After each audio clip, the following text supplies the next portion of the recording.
ایک بھائی نے پوچھا تھا کہ بیت المال کسے کہتے ہیں، اس میں کیا کیا ڈونیشن کی جا سکتی ہیں؟ دیکھیں، پہلے بیت المال تو جو خلیفہ ہوتے تھے ان کے ماتحت ہوتا تھا۔ بیت المال کا مطلب یہ گورنمنٹ کا ایک مطلب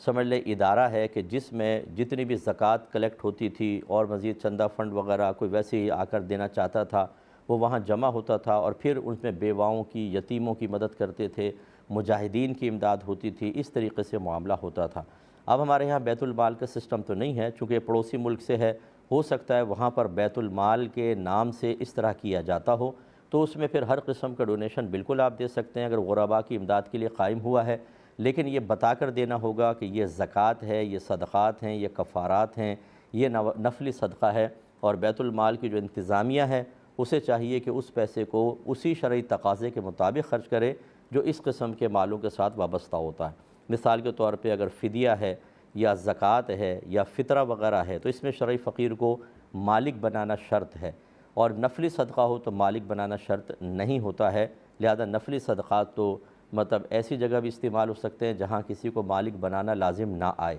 تو اس لیے اس طرح یہ بیت المال اگر کہیں قائم ہے تو ٹھیک ہے، ورنہ یہ پہلے دور میں ہوتا تھا، آج ہمارے ہاں تو نہیں ہوتا ہے۔